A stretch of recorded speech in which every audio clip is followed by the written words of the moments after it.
હાલ વડોદરાની વાત કરવામાં આવે તો અંકોડિયા હત્યા મામલે યુવતીની ઓળખ થઈ ગઈ છે। યુવતી મૂળ મોહાડીની વતની છે। રવિવારે ગુમ થઈ હોવાની માહિતી પરિવારને પોલીસ મથકમાં આપી હતી।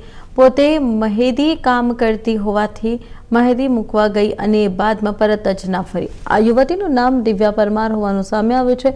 મૃતકના પરિવારજનો પહોંચ્યા ગોત્રી હોસ્પિટલ અને પ્રેમ પ્રકરણમાં હત્યા થઈ હોવાની આશંકા છે। ગોત્રી પોસ્ટમોર્ટમના forensic head doctor Hitesh Rathod પીએમએ કર્યું છે।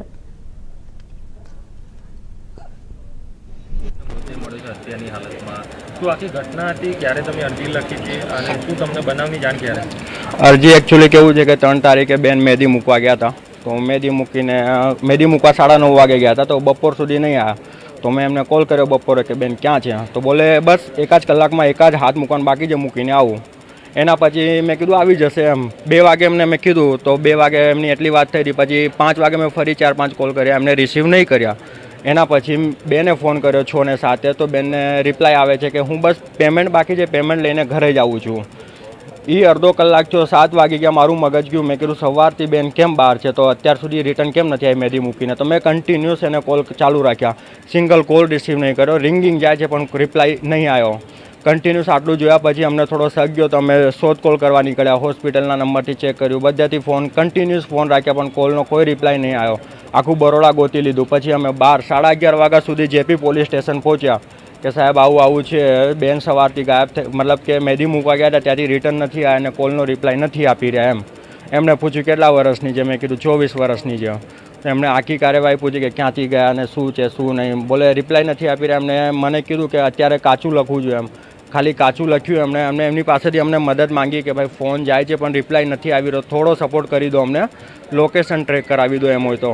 કંઈ નહીં તો કમ કે કમ અમને ડાઉટ ગયો, કેમ કે બેને કોઈ વાર આવું નથી કર્યું કે આટલા બધા કોલ ગયા હોય ને મારો કોલનો રિપ્લાય ના દીધો હોય એને।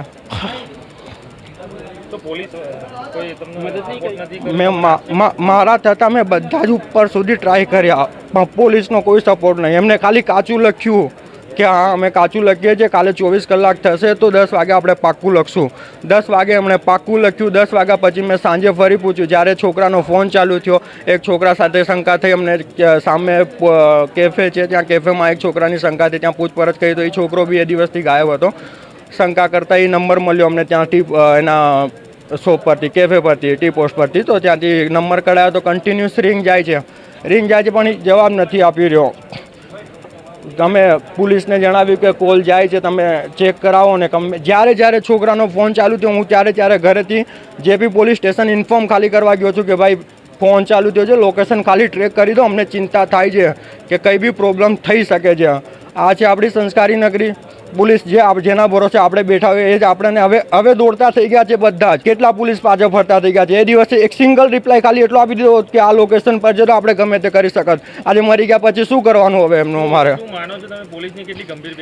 ફૂલ બેદરકારી છે। આટલો સપોર્ટ તો ના હોવો જોઈએ। અમે પબ્લિક એના સર્વન્ટ હોય, પોલીસ તો આવી રીતના તમે કરશો અમારો સપોર્ટ? મર્ડર થઈ ગયા પછી તમે એની શોધખોળ કરશો તો અમારી તો ઇજ્જત જ લૂંટાઈ ગઈ। બધું શું હવે બચ્યું શું અમારી પાસે? જે હતું એ માણસ જ જતું રહ્યું। તો કેવી રીતે તમને જાણ થઈ આ બાબતની?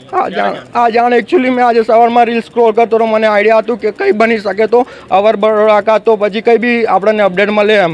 તો અવર વડોદરાનું બીજું એક પેજ છે, એના પરથી મને અપડેટ મળી। મને ડ્રેસ પરથી અપડેટ લાગ્યું કેમ કે ફોટો બ્લર હતો એટલે મને ડાઉટ ગયો કે આ જ કલરનો ડ્રેસ બેન પહેરીને ગઈ છે। તો મેં પહેલાં બેનને કહેતા પહેલાં, મારા મોટા બેનને કહેતા પહેલાં ભાઈને કીધું કે ભાઈ મને શંકા જાય છે, આ લોકોએ ઇન્સ્ટાગ્રામ પર નાખ્યું છે કે ગોત્રી પોસ્ટમોર્ટમ વિભાગમાં આપણે લઈ ગયા છે એમ। તો આપણે ફટ દઈને ત્યાં પહોંચી જઈએ તો ખબર પડે। મારે જોવું છે, મને 100% આ કેસ લાગે છે કેમ કે ઇન્સ્ટાગ્રામ પર એવું લખેલું હતું કે મૃતક કોણ છે ખબર નથી પડી રહી। આજુબાજુના ગામમાં ચેક કરાવી પણ કંઈ ખબર નથી મળી રહી। મને પૂરેપૂરો ડાઉટ ગયો એના પર। એના પછી ત્યાં પહોંચતા પહેલાં જ અમને જેપી પોલીસ સ્ટેશનમાંથી ફોન આવી ગયો કે ભાઈ તમે ક્યાં છો, અહીંયા આવી જાઓ એમ કરીને। એમને બી ક્યાંક અપડેટ મળી ગઈ તો એમને પહેલી 100% મારી બેન જીવતી હોત કેમ કે આજે 48 કલાકથી અમે ભૂખ્યા તરસ્યા ભાગી રહ્યા છે કે ભાઈ મળી જાય ગમે ત્યાંથી એમ કરીને। આજે હું મળી એમને શું કામ કરશું? હવે દોડતા છે પકડવા માટે। તાલુકા પોલીસ સ્ટેશનમાંથી 1 થી 2 દિવસ પહેલાની કોઈ મહિલાની અજાણી ડેડ બોડીનું જે પોસ્ટમોર્ટમ અર્થે લાવવામાં આવ્યા હતા, જેનું પોસ્ટમોર્ટમ હાલ રોજ પતી ગયેલ છે, જેનું પીએમ ફોરેન્સિક ડૉક્ટરથી અને પેનલ ડૉક્ટરથી કરવામાં આવેલ છે। હાલ આ એક તપાસનો વિષય છે, જેથી કરીને તપાસ કરતા અધિકારીનો વધુ માહિતી માટે સંપર્ક કરવા વિનંતી. આ એક તપાસનો વિષય છે, એટલે મારા મત મુજબ આપણે તપાસ કરતા અધિકારીનો આપ સંપર્ક કરશો તો વધુ માહિતી મળશે.